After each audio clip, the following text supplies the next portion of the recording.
¿Cómo están? tardes, ¿Qué tal? ¿no? ¿Qué tal? ¿Cómo estás, Alfredo? ¿Qué tal? Bien, bien, bien. Después de unas pocas vacaciones. Unas cortas vacaciones que te has ido fuera de Lima, te fuiste a Dubái, como me dijeron. Con Javier Cordés. Tuve que conversar con el gran doctor Luis Lorochero, hacer una entrevista sola. Fue una oportunidad y una experiencia muy simpática. Pero no hay nada como el formato original, ¿no? Siempre, de alguna u otra manera, creo que hemos establecido ya una performance y seguramente va a haber un segundo round con Luis Lorochero que me pareció algo extraordinario. ¿Cómo te fue? ¿Qué tal? ¿Cómo te ha ido? ¿Has estado por las montañas, me dijeron? Sí. He estado con la gente de la Asociación de Guías de Alta Montaña. Hemos estado ahí con la Universidad de Colorado, ahí apoyando.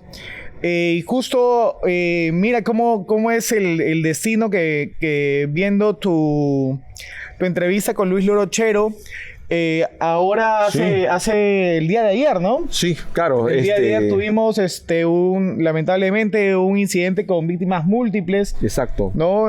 Que sucedió en Trujillo, en la cual nos solidarizamos con todos los familiares de las personas que han sido heridas y los fallecidos. Hay varios muertos y ya. la importancia que es que la población también entienda la importancia de los equipos de respuesta de emergencia, ¿no? De todo tipo.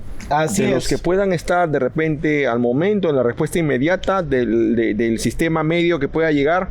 Incluso creo que ha habido una delegación de SAMU que ha viajado, lo cual hace que sea pues de repente un contexto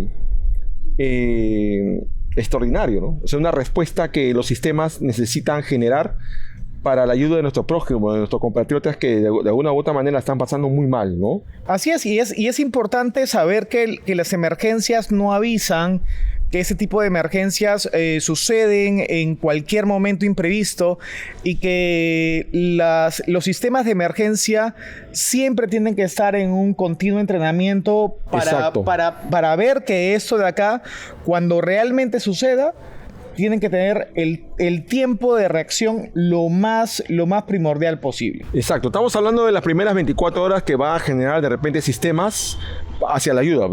Vamos a decir, de Lima, la capital, hacia Trujillo. Pero tú te estás refiriendo a los sistemas propios de Trujillo. Así es. Aquellos que de repente están haciendo una respuesta inmediata y que son los primeros respondientes o las primeras unidades que van a estar llegando al lugar. Y esto tiene una connotación que no tenemos la cultura suficiente para generar el paso a las unidades médicas. Así es, antes se llamaba la hora de oro, ¿te acuerdas? Claro que sí. Hace bastantes días se llamaba la hora dorada, que realmente no es una hora, sino es un tiempo determinado en el cual el primer equipo de respuesta atiende las emergencias. Entonces, es muy importante saber que el equipo de emergencia tiene que estar capacitado, sobre todo la primera ambulancia o el primer sistema de respuesta que llegue al evento, tiene que hacer lo que es el triaje, ¿no? Normalmente el triaje que se hace en el equipo de respuesta, que normalmente o es bomberos o SAMU, que es el triaje SOLT, ¿no? Exacto. En el cual uno clasifica de acuerdo a las situaciones y que de ahí el equipo de respuesta médico hace el triaje START, en la cual ya va clasificando los heridos de acuerdo a la prioridad de traslado a los centros hospitalarios. Y de ahí viene el puesto de comando médico. Así es, y el centro de comando de incidentes. Exacto. Y todas las unidades que se necesitan, ¿no? En apoyo al servicio médico, con el servicio de bomberos, con el servicio de defensa civil, ¿no? Y con todos los servicios en las cuales uno tiene que tener una zona lo más segura posible, porque dentro del prehospitalario sabemos que una escena nunca es totalmente segura. Esto tiene que ver con la dirección del viento, tiene que ver con la distancia promedio, tiene que ver con el evento que ha sucedido, con la posibilidad de derrumbe de estructuras adicionales. Si es un derrumbe, si es un contexto de materiales peligrosos, o sea, son tantos conceptos y tanto bagaje que necesita este personal para establecer ese puesto de comando. Y una cosa como para que ustedes, amigos, lo puedan, quizás los que no tienen el contexto de salud, lo puedan entender. A ti, amigo conductor. Cuando una persona sufre una injuria, un incidente, y esta lo pone en peligro de vida, hay un sistema central autónomo, hay un sistema nervioso autónomo que maneja los músculos involuntarios del cuerpo. Este sistema nervioso autónomo es la autonomía de ciertos músculos que tiene nuestro cuerpo. Por ejemplo, el corazón.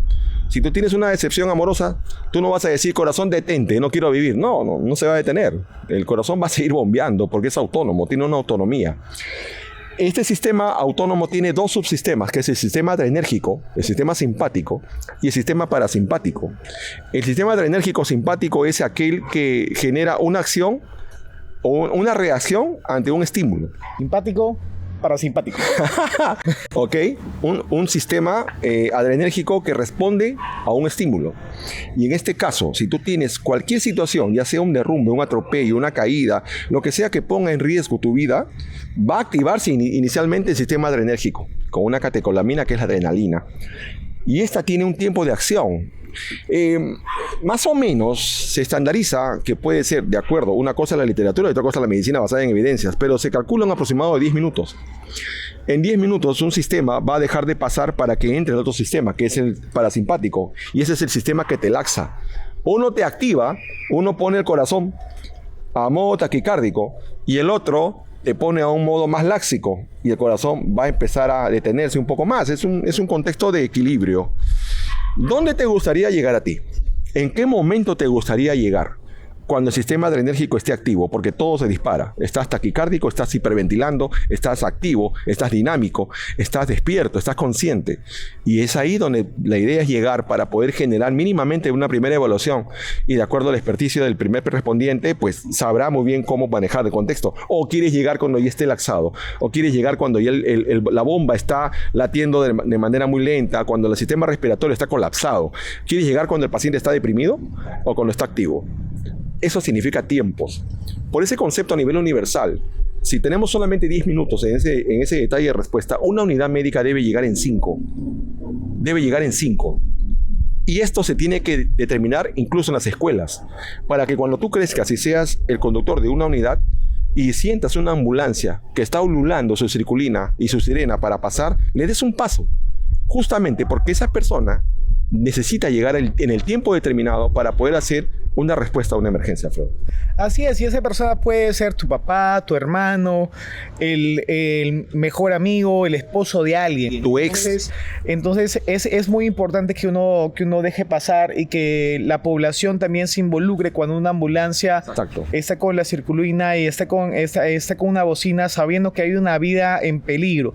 Muchas veces uno piensa de que la ambulancia es solo porque quiere llegar a su base más rápida, pero no sabemos si realmente lo que está adentro es una vida que está en peligro. Claro. Entonces es importante concientizar a la sociedad de dejar pasar a las ambulancias cuando uno esté en esa forma. Y una de las cosas interesantes que dentro del aspecto prehospitalario, Jorge, pasa a veces, es justo el manejo de la parte ventilatoria, ¿no? Excelente. A veces uno confunde la parte de cuando una persona necesita cierto sistema de oxigenación, ¿no? Lo confunde con un tema de ventilación. A veces uno tiene esas contradicciones de que este paciente lo que necesita es oxígeno y uno lo ve peleando hasta con su propio cuerpo, ¿no? De que requiere más cantidad o más aporte de oxígeno y uno lo ve peleando y uno dice, no, es que necesita más oxígeno y que de repente muchas veces lo que necesita es apoyo ventilatorio. Entonces, ¿cómo podemos diferenciar ese aporte oxigenatorio versus el aporte ventilatorio que a veces no queda muy claro? Yo le agregaría algo más. Hay situaciones en que requieren apoyo moral y hay situaciones en que requieren apoyo ventilatorio, ¿no? Bueno, definitivamente sabido está, estimados amigos, que el oxígeno es el elemento vital de la vida. Si el oxígeno es el elemento vital de la vida, pregúntate a ti que me estás escuchando, a tú que no eres personal de salud, pregúntate por dónde ingresa el oxígeno. Por la vía aérea, ¿no? Ya sea la nariz o por la boca. Eso se llama vía aérea. Entonces, por este sistema, uno inhala un aire, lo cual el oxígeno está a un 21% a nivel atmosférico. Este oxígeno va a detallar, es captado por los alvéolos y esto genera un intercambio gaseoso, que es oxígeno por CO2. Este intercambio, bueno, excelente, genera todo el contexto del metabolismo, ¿no? Del metabolismo aeróbico, ¿no? Se dice aeróbico porque está presente el oxígeno. Y este metabolismo genera toda una mecánica. Esa mecánica justamente que estamos mencionando se trata de la mecánica respiratoria, una mecánica ventilatoria, que es el sistema diafragmático que genera un sistema de presión negativa. Es como cuando esto es una jeringa, imagínate, y el diafragma es el émbolo, ¿no? Si el diafragma tú lo jalas, vas a aspirar aire, y si tú lo empujas, vas a expulsar aire. Más o menos así se explica. El sistema respiratorio está hecho en la caja torácica de un sistema negativo, o una presión negativa. Y el aire prácticamente entra en el lugar de gradiente. Si tú inhalas, estás generando espacio vacío, espacio muerto, y cosa que en la atmósfera, me vas a corregir, internamente hay menos presión que en la externa, y el aire ingresa. Y cuando tú quieres exhalar, aumentas la presión y obviamente la presión interna es más alta que la externa. Por tanto, el aire sale. Esa mecánica, si tú la mantienes, significa que estás haciendo una ventilación adecuada. En situaciones de injuria, esa mecánica podría alterarse. Y hay un estándar que tenemos que evaluar para saber cuándo se ventila y cuándo se oxigena. Así es. Una de las cosas interesantes e importantes es que cuando nosotros, por ejemplo, perdemos sangre, realmente no tenemos que pensar en lo que estamos perdiendo. Bueno, si bien es también importante, ¿no? Es volumen, sino también estamos perdiendo oxígeno, ¿no? Cuando perdemos sangre, estamos perdiendo cantidad de volumen, que es el volumen estresante, pero también estamos perdiendo oxígeno. Entonces, ese oxígeno tiene que ser por lo menos reemplazado. Y es ahí cuando a veces uno necesita en prehospitalario darle aporte oxigenatorio al paciente. Uh-huh. Pero cuando vemos ciertas situaciones en la cual el paciente está luchando y uno lo ve, ¿no? Que lucha para generar y para ingresar mayor cantidad de oxígeno, ahí se genera un problema que es un problema ventilatorio. Cuando decimos en prehospitalario que es un problema ventilatorio, cuando la frecuencia respiratoria es menor a 10 o mayor a 30. Entonces, ese concepto importante nace en el cual, si yo tengo una respiración mayor a 30, lo que yo voy a hacer es incrementar por voluntad propia, porque la respiración tiene la fase voluntaria y la fase involuntaria. No significa de que todo el día yo estoy pensando, oye, tengo que respirar, ¿no? O sea, oye, mira, uy, se me olvidó respirar, voy a respirar ahorita, ¿no? Entonces, claro. Entonces es realmente involuntario, pero cuando ya uno requiere mayor cantidad de oxígeno, mayor a 30, uno va a la fase más que todo voluntaria en la cual uno siente que le falta el aire. La mecánica. Así es. Hay un estímulo mecánico. Exacto. Uno siente que le falta el aire. Y esa sensación de faltar el aire, y eso lo hemos aprendido desde la época del COVID, sobre todo mucho más, es cuando se da una que se llama lesión inducida por la inspiración, que se llama el PCILI. ¿No? El PCILI es una lesión en la cual uno genera daño a nivel pulmonar porque uno quiere respirar mucho más, porque inspira, entonces fuerza al volumen de reserva inspiratorio, que nosotros vemos que nosotros tenemos un volumen corriente, exacto, un volumen de reserva inspiratorio, un volumen de reserva expiratorio y un volumen residual. Cuando nosotros incrementamos nuestro volumen y incrementamos el volumen el volumen de respuesta inspiratorio, lo que nosotros hacemos es generar que el alvéolo se sobredistienda. Se sobredistiende, exacto. Y cuando se sobredistiende, lo que va a hacer es generar microtraumas a nivel alveolar.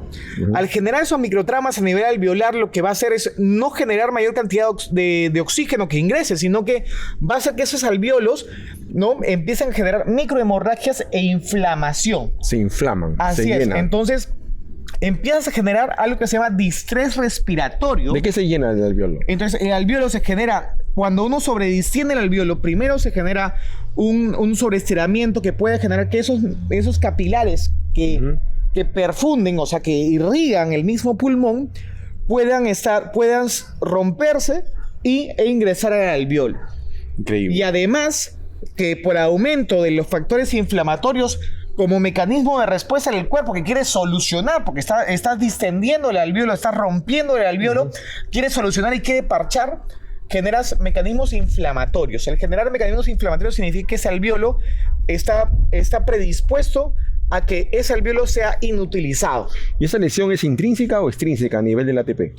Esa lesión lo que va a generar a nivel del ATP va a generar que ese alvéolo genere algo que se llama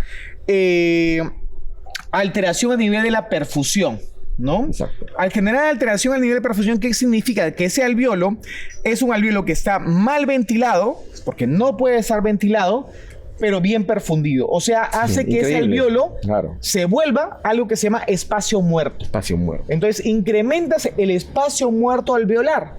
Al incrementar el espacio muerto de ese alvéolo, hace que ese alvéolo no pueda hacer lo que tú bien dijiste, que es el intercambio gaseoso. Entonces, esa persona necesita un apoyo que es un apoyo ventilatorio. ¿Ya? No es ponerle más oxígeno, porque ese paciente el oxígeno lo puede adquirir. Exacto. Lo que pasa es que la cantidad de oxígeno que necesita, que se llama en la parte de paciente crítico, se llama el delivery de oxígeno, la cantidad de oxígeno que uno da, versus la extracción de oxígeno, la cantidad de oxígeno que necesita el cuerpo. Exacto.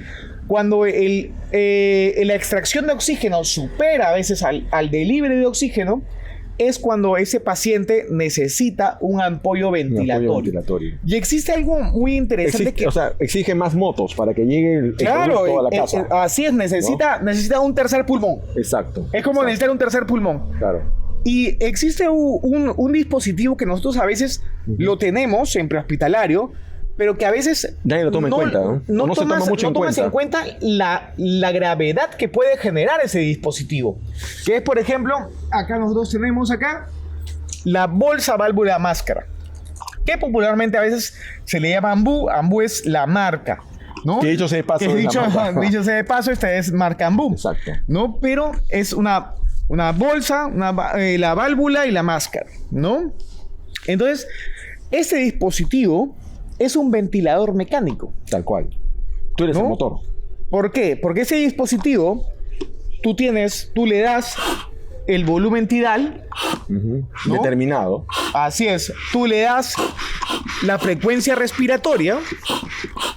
Tú le das... Este dispositivo tiene una válvula que es una válvula PIP. Tú le das el PIP. Exacto. Tú le das el flujo. Entonces, este dispositivo realmente es un ventilador mecánico. Tal cual. Y que a veces uno lo utiliza de manera indiscriminada, ¿no? Para darle... Por protocolo. Así es. Y además que en este tipo de situaciones de estrés existe algo que se llama disociación cerebro-humano.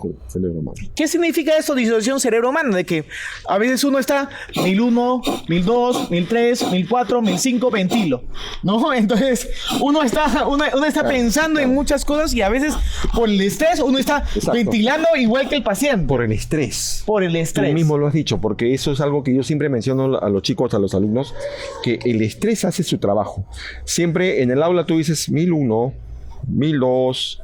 1003, pero cuando estemos aterrizándolo en la práctica, vamos a escuchar a más de uno, si no son todos, 1001, 1002, 1003, 1004, 1005, 1001, 1002, y eso es obviamente por la presión, por el estrés, porque hay una disociación. Y peor que hacer, o sea, hasta que no sienta, no escuche que ruge el ventilador, la bolsa válvula máscara, no están felices. Y ahí estamos haciendo un daño realmente irreparable. Así es, porque el volumen que tiene una bolsa válvula máscara es de 1500 mililitros. ¿Sí? Entonces son 1500 mililitros que está dentro de esta bolsa, en la cual, si nosotros regresamos a la fisiología respiratoria de West, ¿no? Nosotros sabemos que el volumen tidal, el volumen normal del cuerpo, son 500 mililitros. 500 cc. Entonces, si nosotros estamos apretando totalmente la bolsa válvula máscara, estamos haciendo un barotrauma. Estamos generando, así es, estamos generando sobrecarga de volumen, de flujo y de cantidad de litros por minuto que le vamos a dar al paciente. Entonces, ¿cuál es lo que se dice? ¿No? De que nosotros tenemos que oprimir un tercio de la bolsa, porque un tercio de la bolsa de los 1500 van a ser 500 mililitros. Entonces, es importante ver la frecuencia de lo que nosotros vamos a dar con la bolsa, válvula, máscara, la intensidad en la cual nosotros vamos a dar con la bolsa, válvula, máscara, que es 1/3 del diámetro de esta, la intensidad y sobre todo ver y compaginar con el mismo paciente, la sincronía con el paciente, porque el paciente tiene que estar satisfecho de que tú le estás dando apoyo ventilatorio. No puedes darle la inspiración cuando el paciente está exhalando. Exacto, tiene que haber una sincronización. Y ojo que esto es una ventilación contra natura. Exacto. Porque la presión negativa, o sea, el tórax funciona con presión negativa. Lo que estamos haciendo ahí es ventilación con presión positiva.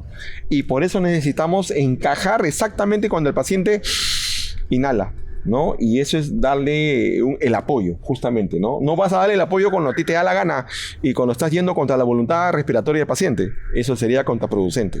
Hay que tener un cálculo. Siempre en el manejo prehospitalario es intentar darle confort al paciente, ¿no? En situaciones en las cuales tú sepas que ese paciente y en prehospitalario, sobre todo el manejo de la vía aérea y el manejo ventilatorio, no es intubar al paciente. Y eso es una de las cosas y uno de los graves errores que a veces se tiene y sobre todo se tiene a nivel intrahospitalario, que siempre dicen, ¿le has dado el apoyo de vía aérea? ¿Le has manejado la vía aérea? ¿Has intubado al paciente? No, así es. Y la intubación no significa manejar la vía aérea. En prehospitalario tenemos diversos dispositivos para manejar la vía aérea. Teniendo una cánula orofaringea en algunos pacientes que no tengan reflejo nauseoso, podemos manejar la vía aérea del paciente y podemos darle apoyo ventilatorio. En el caso de que el paciente tenga reflejo nauseoso y esté muy despierto, puede ser una cánula nasofaringea,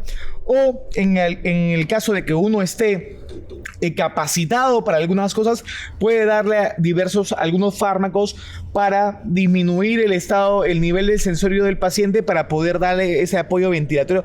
Pero entender siempre que la bolsa, válvula, máscara es un dispositivo como un ventilador mecánico. Tal cual. Entonces, entender que esa característica del ventilador mecánico, nosotros lo hacemos en el prehospitalario. Exacto. Sin embargo, muchas veces vamos a generar más daño al paciente cuando nosotros estamos, sobre todo, en estado de estrés. Y una de las cosas interesantes dentro del apoyo ventilatorio es que, y como bien tú dijiste, es el tema de la presión positiva. Nosotros normalmente cuando respiramos a base de presiones negativas, ¿no? Nosotros, el diafragma baja, ¿no? La pleura que está alrededor del pulmón, que es la pleura visceral, ¿no? Y la pleura que está pegada al tórax, que es la pleura parietal, ¿no? El tórax siempre va a intentar ir hacia afuera. Y el tórax siempre va a intentar, y el pulmón siempre va a intentar ir al colapso.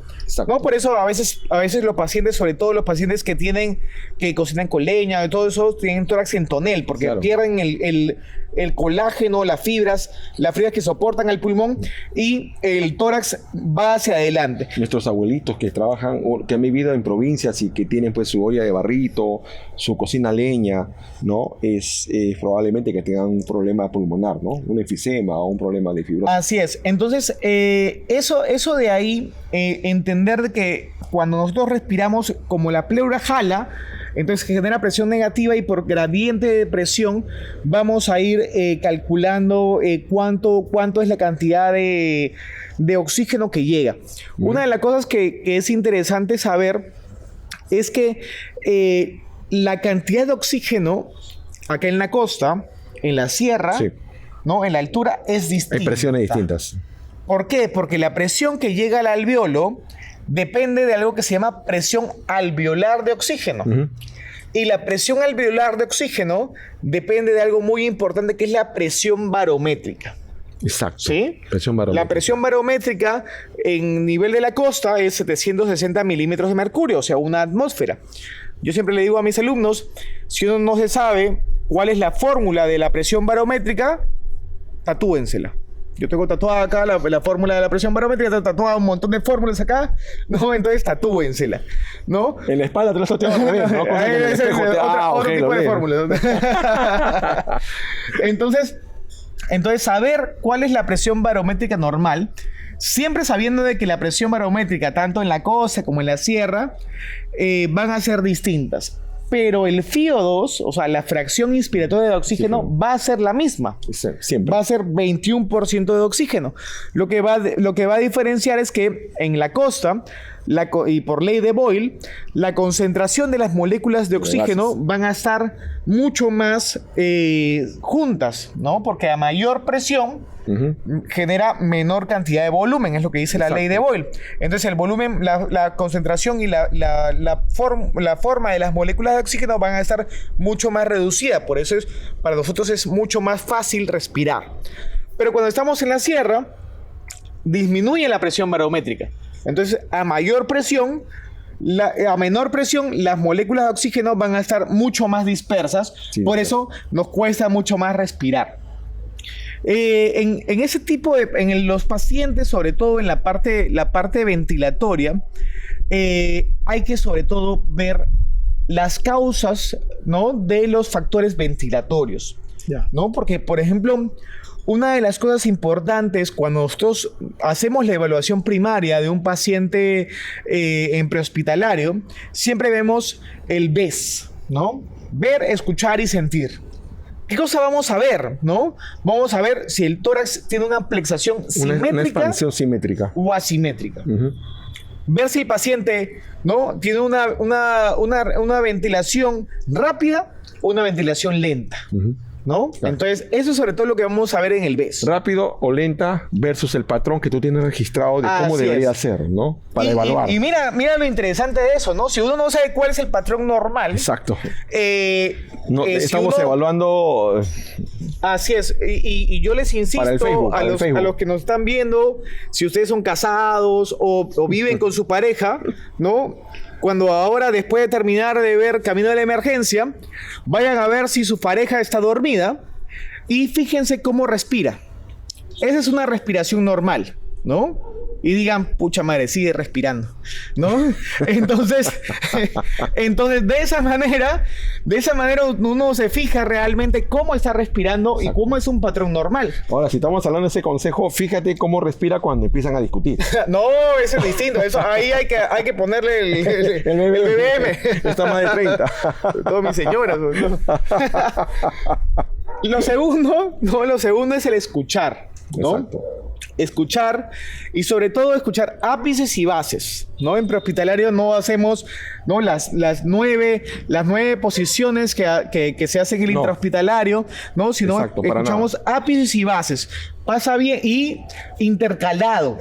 Es importante saber de que la forma en la cual nosotros vamos a auscultar es intercalada. No vamos a escuchar ápice y base derecha, no. Es ápice derecho, ápice izquierdo, base derecha, ¿no? Para poder contrarrestar eso. Y después vamos a sentir. ¿Por qué? Porque una de las primeras formas en las cuales se lanza algunas patologías, como por ejemplo el tórax inestable, es que ese paciente empieza a tener respiraciones superficiales porque le duele. Por dolor. Pero no hace esa respiración paradójica al inicio. No, exacto. Entonces, hace una respiración superficial porque le duele. Cuando ya tiene una falla ventilatoria, es cuando el paciente hace una respiración que le falta el aire. Exacto. Y ahí es cuando se ve esa respiración paradójica, ¿no? Exacto. Ese segmento se reduce cuando el tórax sale y al revés cuando el tórax fractura sale. De 2 costillas en 2 segmentos, o más, así es, continuos, ¿no? Y otra de las cosas es importante, la percusión. Sobre todo la percusión, para poder decir nosotros que este paciente lo que tiene es un neumotórax o un hemotórax, ¿no? El timpanismo o la hiperresonancia nos va a decir que ese paciente tiene un tema relacionado a un neumotórax, o la matidez nos va a decir que ese paciente tiene un problema relacionado a sangre, ¿no? Exacto. Justamente hablando de ese detalle, vamos a asumir que estamos con una lesión parecida, tenemos esa sospecha, y estamos en la avenida Bancay, a las 3 de la tarde de un día miércoles. ¿Cómo percutimos? Ya. Eso de ahí, si bien genera complicaciones porque tenemos a la gente que está alrededor nuestro, genera los claxon, todo eso, la bocina, los claxon, la bocina, la gente que te dice llévatelo rápido, genera algún tipo de problema, ¿no? Entonces, ahí en esas situaciones, lo mejor sería, dentro de la evaluación que hacemos nosotros de cabeza a pies, podría ser una posibilidad importante, siempre y cuando teniendo en cuenta cuál ha sido el mecanismo o la cinemática del trauma, ¿no? Teniendo en cuenta de que si esa persona ha sido atropellada, si esa persona ha tenido algún tema de contusión por el mismo tablero, por el mismo volante, entonces se puede... En prehospitalario no es una receta de cocina. No, exacto. Entonces... te amoldas a la necesidad y a la estrategia. Así es. Y siempre teniendo en cuenta que la evaluación secundaria se hace cuando realmente se puede hacer. Se sostuvo. Así es. Cuando se puede hacer, realmente se hace la evaluación secundaria. Si no solucionaste el problema, si tú a ese paciente tú lo ves de acuerdo a la cinemática del trauma y a nivel de la forma como ventila, ¿no? De que ese paciente ves que tiene algunas alteraciones, o ese paciente tú ves que tiene sobre todo ingurgitación yugular, ventilación unilateral, entonces lo más probable es que haya un problema, una alteración o una presión a nivel torácica que esté disminuyendo el retorno venoso, esté generando compresión, esté generando alteración hemodinámica, y que ese paciente lo más probable es que tenga un neumotórax a tensión. Exacto. Otro factor importante que tomar en cuenta es también la destreza de precisión. Las destrezas de precisión se hacen en la unidad médica, donde tienes un espacio, un habitáculo controlado, donde la temperatura está controlada, donde la iluminación está controlada y donde el factor de estrés, de bulla y de muchos reclamos de todos los neurocirujanos que se encuentran en la calle van a estar alejados. Entonces eso va a determinar que tú tengas la tranquilidad para poder ejercer justo lo que Alfredo menciona. Y de repente, ¿cómo no?, empezar a hacer ahí una percusión adecuada con ese silencio absoluto. Si no tienes esa opción, hay metodologías. Una de ellas se llama la Catalina, que se utiliza un estetoscopio, ¿no? Y este formato es muy bueno porque lo puedes hacer incluso al lado de un avión y lo vas a escuchar de manera perfecta y en estéreo, ¿ok? Entonces todos estos conceptos tú lo vas a poder aplicar en la medida que tú estés preparado, en la medida que tú puedas ejercitarte y puedas generar las actualizaciones y los conceptos adecuados para una atención prehospitalaria profesional, ¿no?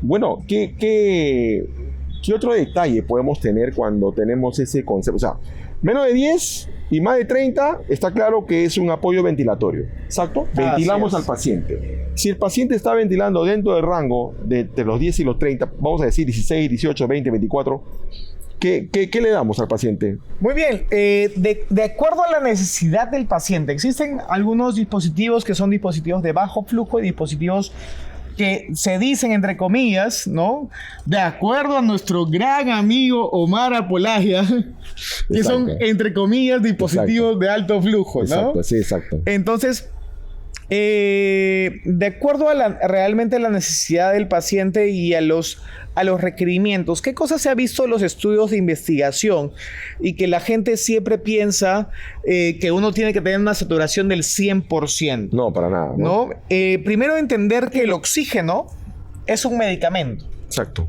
Entonces, el oxígeno, al ser un medicamento, es como cuando a ti te ponen adrenalina, como si a ti te pusieran cualquier medicamento. El oxígeno, así uno lo vea, oye, dame un poquito de oxígeno. No, el oxígeno realmente es un medicamento. Y al ser un medicamento, debe tener ciertas restricciones. Exacto. ¿Qué cosa se ha visto y qué cosa? Y es más, a mí me gusta mucho la fisiología, y dentro de la fisiología hay algo que se llama la curva de disociación de la hemoglobina. Dentro de la curva de disociación de la hemoglobina, ¿qué se ve? Que es una curva en la cual, ¿no?, hace una genera una afinidad, una, ¿no?, parábola, una parábola exponencial, y después hace una meseta. Pero cuando uno tiene esa meseta va desde los 90% de oxígeno hasta el 100% de oxígeno. Entonces, ¿cuál debería ser nuestro gol estándar? Que nuestro paciente esté entre 90 a 100% de oxígeno. Cuando ya está menor a 89%, esa curva hace una caída, ¿no? Una caída vertical. Entonces, ese paciente no está generando una buena oxigenación.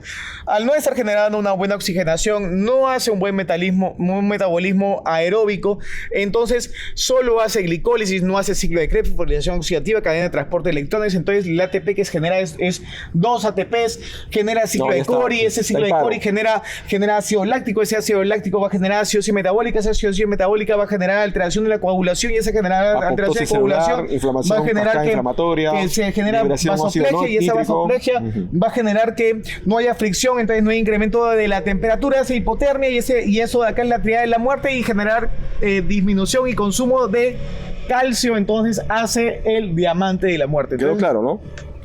Si tú aumentas, si tú disminuyes la temperatura, va a haber una hipotermia. En la hipotermia va a haber una afinidad, aumenta la afinidad de la oxihemoglobina. Esta hemoglobina, cargando el oxígeno, no la va a soltar. Y si no la suelta, significa que vas a saturar de repente 98 si le pones el oxímetro, pero realmente el oxígeno está presente, pero no está entregando la célula. Y realmente ahí vas a tener problemas. Quiere decir que un oxímetro de pulso en una evaluación primaria no es recomendable. Es que lo que pasa es que la evaluación primaria dentro de la parte ventilatoria es una evaluación cualitativa.